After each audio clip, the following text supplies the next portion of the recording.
গত আগস্টে বাংলাদেশে ক্ষমতার পালাবদলের সময় ভারত ও বাংলাদেশের সেনাবাহিনীর মধ্যে ঘনিষ্ঠ যোগাযোগ ছিল বলে জানিয়েছেন ভারতের সেনাপ্রধান জেনারেল উপেন্দ্র দ্বিবেদী। দিল্লিতে ভারতীয় সেনাবাহিনীর বার্ষিক সংবাদ সম্মেলনে তিনি এই কথা বলেন। জেনারেল দ্বিবেদী জানান, বাংলাদেশের সাবেক প্রধানমন্ত্রী শেখ হাসিনার দেশত্যাগের প্রক্রিয়ায় দুই দেশের সেনাবাহিনী শীর্ষ নেতৃত্বের মধ্যে সমন্বয় ছিল। তিনি বলেন, আমার এবং বাংলাদেশের সেনাপ্রধান জেনারেল ওয়াকারুজ্জামানের মধ্যে সব সময় যোগাযোগ ছিল। আগস্ট মাসে পালাবদলের সময়ও আমরা নিয়মিত যোগাযোগ রেখেছি। ২০২৪ সালের ৫ আগস্ট শেখ হাসিনা বাংলাদেশের প্রধানমন্ত্রী পদ থেকে অপসারিত হন এবং একটি সামরিক উড়োজাহাজে দিল্লির হিন্ডন এয়ারবেসে অবতরণ করেন।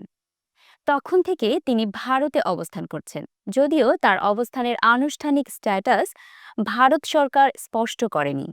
এর আগে শেখ হাসিনাকে বহনকারী বিমানের জন্য ভারতীয় সেনাবাহিনীর কাছে ফ্লাইট ক্লিয়ারেন্স চাওয়া হয়েছিল বলে ভারতের পররাষ্ট্রমন্ত্রী এস জয়শঙ্কর জানিয়েছিলেন। ভারতের সেনাপ্রধান জানান, বাংলাদেশের সেনাপ্রধান জেনারেল ওয়াকারুজ্জামান এবং তার মধ্যে সম্পর্ক আগাগোড়া সুসম্পর্কপূর্ণ ছিল।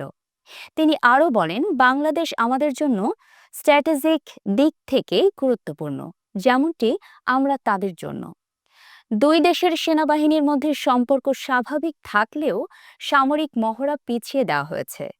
পরিস্থিতি উন্নত হলে তা আবার অনুষ্ঠিত হবে বলে জানান জেনারেল দ্বিবেদী।